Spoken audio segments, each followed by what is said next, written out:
On apprend la nouvelle que Kémy Séba a été libéré. Alors, libéré aujourd'hui sans poursuite judiciaire. Alors, chers amis, c'est une très bonne nouvelle pour l'activiste Kémy Séba. Donc, je peux vous rappeler ici qu'il a été arrêté il y a de cela plus de 72 heures. Donc, il a subi une garde à vue de plus de 72 heures et finalement, il a été libéré sans aucune poursuite. Alors, suite à son arrestation, il y a beaucoup de gens il y a eu beaucoup de manifestations sur les réseaux sociaux. On a eu beaucoup de gens qui ont parlé, beaucoup de personnes qui l'accompagnent, qui le soutiennent dans son combat. Alors, Kémy Séba, c'est quelqu'un qui mène un combat noble, il faut le rappeler ici. Et je pense que l'action que l'État français a eue du fait de cette arrestation, je pense que ça prouve énormément de choses face à la popularité de Kémy Séba. Et ça prouve également que Kémy Séba fait quelque chose qui dérange. Qu'on le dise ainsi, il fait une chose, il a un combat qu'il mène qui dérange fortement, le colonialisme, qui dérange fortement le néocolonialisme et qui dérange beaucoup toutes ces personnes-là qui veulent beaucoup d'intérêt en Afrique. Le combat de Kémy Séba, c'est un combat pour l'Afrique. Et aujourd'hui, je le dis honnêtement, c'est un combat noble. Peu importe que vous soyez d'accord avec lui ou pas. Moi, je suis d'accord avec lui sur certains points, mais sur certaines pratiques, je ne suis pas forcément d'accord. Mais ça ne veut pas dire que je ne suis pas pour le combat qu'il mène. Il mène un combat noble et je pense que grâce à Kémy Séba, il y a beaucoup de personnes qui se sont réveillées. Beaucoup de personnes se sont réveillées de ce profond sommeil-là, de ce coma qui a été subi de force par les colons, par tous ceux qui ont et qui continuent toujours d'avoir la main sur l'Afrique. Et aujourd'hui, le fait d'avoir arrêté Kémy Séba l'a mis sur le toit du monde, en fait, tout simplement. Pas pour dire qu'il n'était pas connu. Quelqu'un qui voyage, il va partout dans les quatre coins du monde. Mais ceci vient confirmer que Kémy Séba a quelque chose. Et nous devons, nous, en tant que jeunesse africaine, pouvoir comprendre son combat.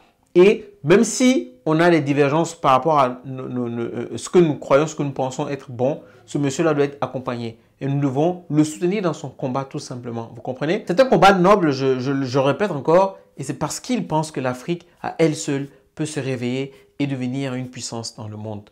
Et aujourd'hui, si nous-mêmes, nous ne comprenons pas cela et que nous n'adhérons pas à cette doctrine, à cette mentalité, à cette façon de faire et pouvoir mettre les actions en place pour pouvoir être libres nous-mêmes, on finira par toujours être dominé de la sorte. Il n'y a pas d'amitié entre les États, il n'y a que les intérêts. Et aujourd'hui, Kémy Séba défend les intérêts de toute l'Afrique entière, de tous les Afro-descendants. Donc c'est son combat.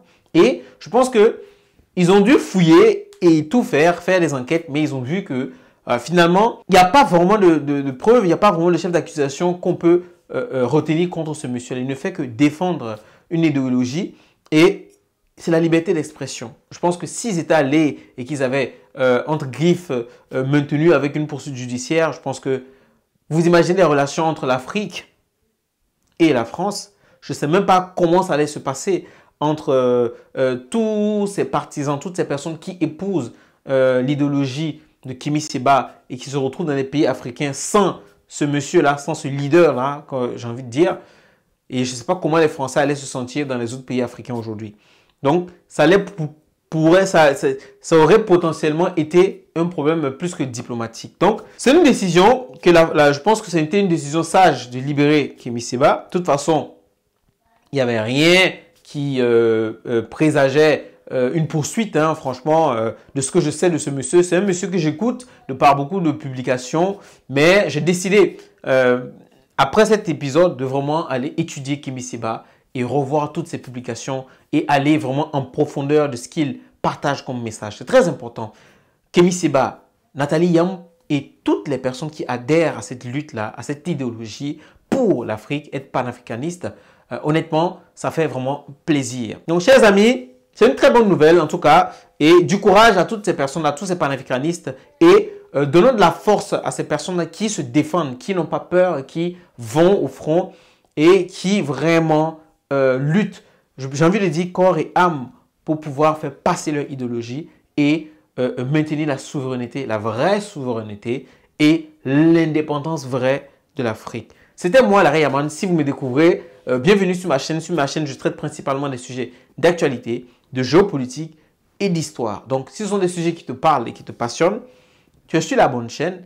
Abonne-toi et partage. Et j'aimerais avoir votre point de vue d'ailleurs sur ce sujet-là, la libération de Kémy Séba. Que pensez-vous de cette libération? Vous pensez que quel a été peut-être le point culminant qui a fait que l'État français s'est dit, bon, bah, il faut le libérer parce que, bon, il n'y a pas vraiment de preuves, quoi. Il n'y a pas vraiment de chef d'accusation, il n'y a rien, il n'y a aucune accusation qu'on pourrait mettre sur son dos. Hein. Tout simplement, c'est quelqu'un qui est libre de dire ce qu'il pense, de se promener et d'être là où il veut, quand il veut, à tout moment et comme il le sent. Et c'est ça, c'est ce combat-là qui mène pour l'Afrique, pour que chaque Africain ne soit pas seulement limité à l'Afrique, que l'Africain aussi puisse explorer le monde et aller aussi conquérir, aller faire des partenariats avec qui bon lui semble intéressant. À la prochaine.